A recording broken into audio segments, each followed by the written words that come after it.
Oi, tudo bem? Hoje é dia 7 de outubro de 2020, uma quarta-feira. Na leitura do dia, nós temos a continuação do Bom Dia Todas as Cores, de Ruth Rocha. Em língua portuguesa, o nosso assunto vai ser crônica, matemática, EMAI, volume 1, atividade 14.3 e 14.4. Em educação física, atividade da professora Marilene.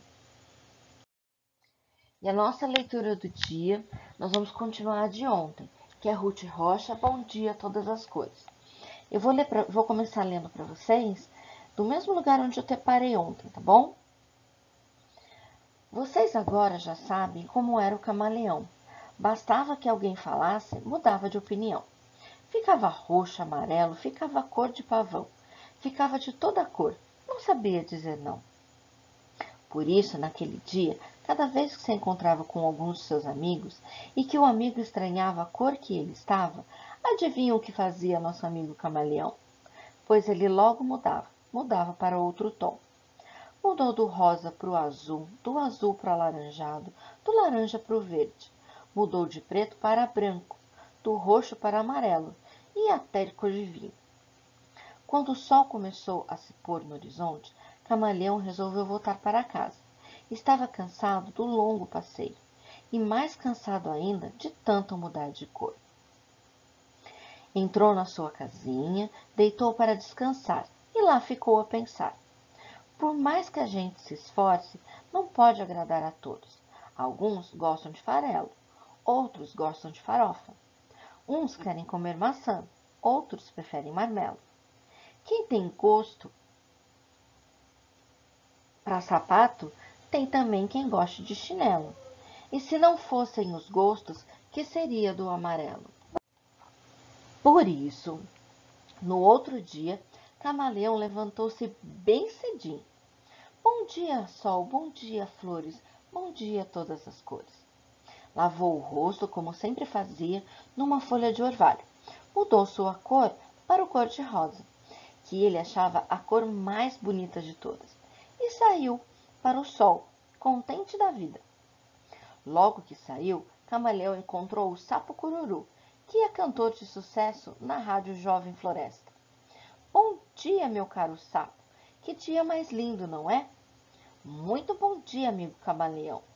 Mas que cor mais engraçada, antiga, ultrapassada, tão desbotada. Por que você não usa uma cor mais avançada? O camaleão sorriu e disse para o seu amigo: Eu uso as cores que eu gosto e com isso faço bem. Eu gosto dos bons conselhos, mas faço o que me convém. Quem não agrada a si mesmo não pode agradar ninguém. E assim aconteceu. O que acabei de contar, se gostaram, muito bem. Se não gostaram, azar. Ou seja, o que esse livro mostra pra gente? Que a gente não pode querer agradar a todo mundo, né? Não tem como a gente agradar todas as pessoas. Às vezes, a gente tem que falar um não para elas, mas desde que esse não seja um não, digamos assim, meio mal educado, sabe? Ah, não vou fazer porque eu não quero. Não, eu não vou fazer, ou eu não. Como o camaleão fazia, né? Eu não vou mudar de corpo só porque você tá pedindo. Hoje eu escolhi usar o rosa.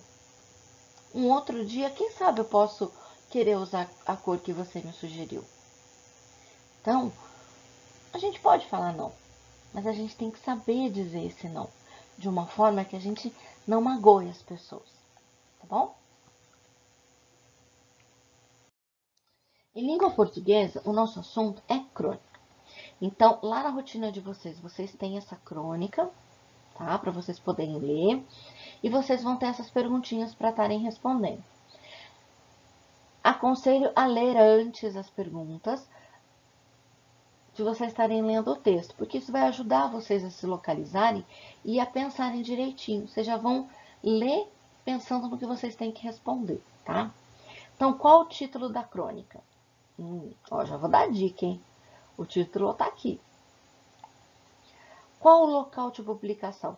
Aonde que essa crônica foi publicada? Qual é o tema central desta crônica? E como que você chegou a essa conclusão? Não tirem conclusões pelo título, não tirem conclusões pelo primeiro parágrafo e nem pelo último. Tirem a conclusão de vocês lendo o texto todo. Inclusive, a aula de ontem e a aula de hoje do Centro de Mídias vai ser sobre leitura. Tá? Foi e vai ser sobre leitura. 4. Esta crônica está em discurso direto. Aí eu dou a dica, quando o próprio autor conta os fatos, ou no discurso indireto. Também dou a dica de novo, quando é uma outra pessoa que conta os fatos. Uma dica, nem sempre é preciso ter falas com personagens para ser um discurso direto. Então, não pense assim, não tem travessão. Então é discurso indireto. Olha as dicas que eu dei para vocês, hein? 5. Você precisou usar o dicionário para consultar o significado de alguma palavra? Teve alguma palavra na leitura que vocês não entenderam? E daí vocês precisaram usar o dicionário? Qual que foi essa palavra? E qual que é o seu significado? Professora, mas eu não tenho dicionário em casa. Eu entendi todas as palavras que estão aqui. Garanto que tem algumas que talvez vocês fiquem em dúvida. Tá bom? E se ficarem em dúvida, digita a palavra lá no Google e põe para pesquisar, tá bom? Quem tiver dicionário, pode procurar no dicionário. Quem não tiver dicionário, pode procurar no Google. Tudo bem? Então, estas são as atividades. Terminou de responder, fecha o caderno de vocês e vamos para a matemática. Na matemática, no EMAI, no nosso volume 1, atividade 14.3. 1. Leonardo aprendeu que o quadro de ordens e classes, o qual ele já conhecia, e você também, pode ser ampliado para incluir a parte decimal de uma escrita numérica que fica à direita da vírgula. O quadro também ajuda à leitura destas escritas. Então, vamos identificar as partes aqui. Aqui nós temos a parte inteira, aqui nós temos a parte decimal. E o que tem na parte inteira? Nós temos as unidades, as dezenas e as centenas. E na parte decimal? Os décimos, os centésimos e os milésimos. Tudo bem? E o que separa a parte inteira da parte decimal? A vírgula, que ela tá aqui, ó. Tá vendo aqui a vírgula, ó? A vírgula tá aqui em cada um dos números, certo? Então, vamos lá. Como que a gente vai estar fazendo a leitura destes números? Vamos lá. 2 inteiros e 54 centésimos. Então, quando que a gente vai falar centésimos? Quando depois da vírgula tiverem 2 números. É só a gente lembrar do 100. Tem 2 números depois da vírgula, centésimos. Tá? Quem tiver dúvida, quem quiser fazer, lembra aquela coisa que eu sempre falava? Vamos lembrar de uma dica para me ajudar? 2 números depois da vírgula, centésimos. 100, centésimos. 13 inteiros e 75 milésimos. 3 números depois da vírgula, milésimos, 1000. E o último número, 7 inteiros e 6 décimos.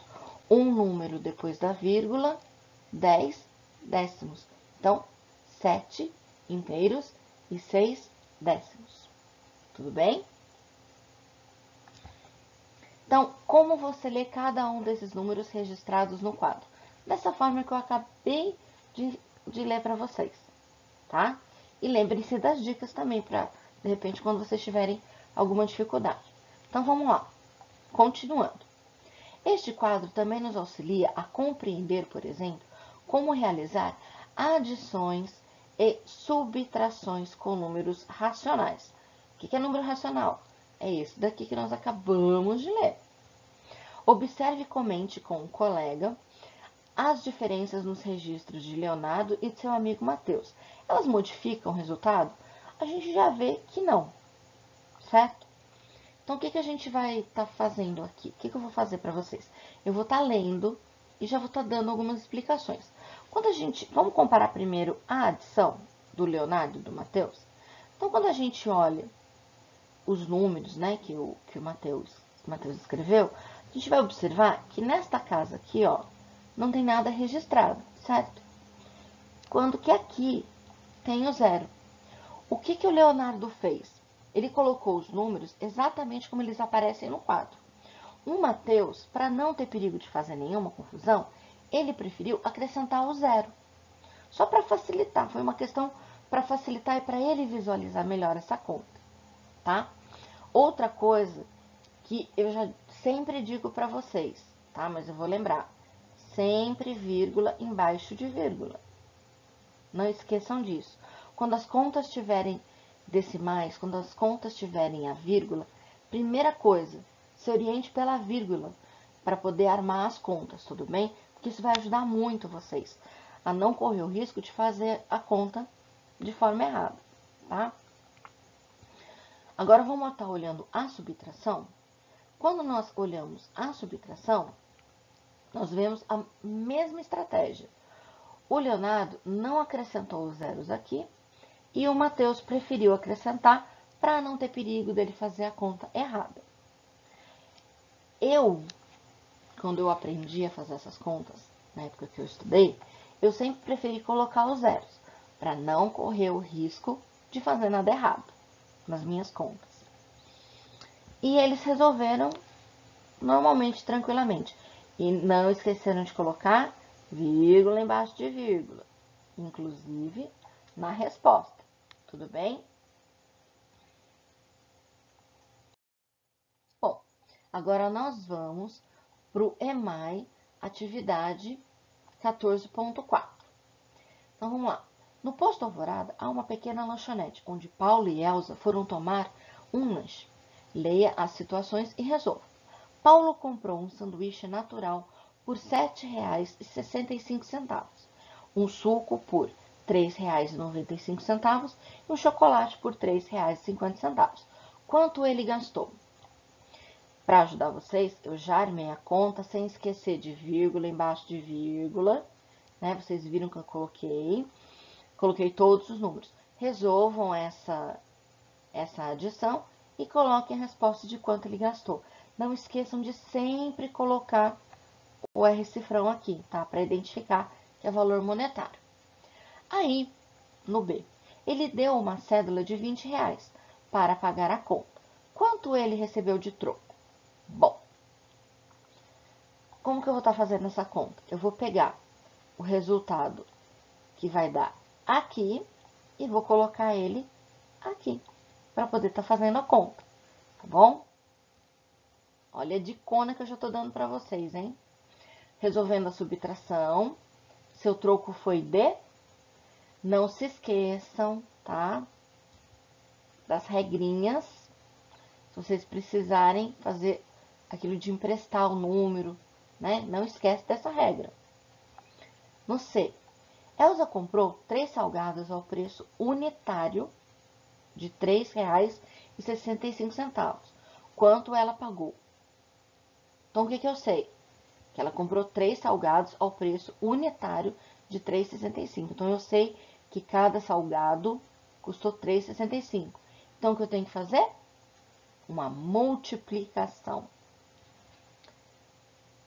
Feita a multiplicação, pagou tantos reais, certo?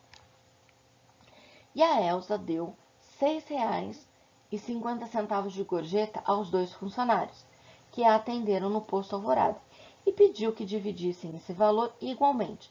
Quanto cada um recebeu? Então, aqui nesse problema, eu não preciso usar o resultado do problema anterior, porque eu já tenho todos os dados que eu preciso, tá? Então, eu sei que ela deu uma gorjeta de R$ 6,50 e que essa gorjeta é para dividir por 2 funcionários. Professora, o que é gorjeta? Gorjeta é um dinheiro que eu dou a mais, né, para os funcionários, para eles estarem dividindo entre eles.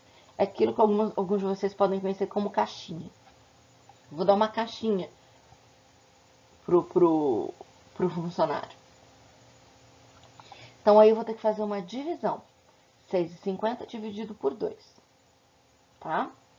Quando vocês forem colocar o resultado na chave, não tem 2 números depois da vírgula? Conta da direita para a esquerda 2 números e põe a vírgula depois, tá? E cada um receberá, vocês colocam o valor aqui. Então, essa é a nossa atividade, são as nossas, né, atividades de matemática. Em educação física, a professora Marilene com certeza já publicou a atividade da semana. Vamos lá dar uma olhadinha? Então, essas são as nossas atividades de hoje e bons estudos para vocês.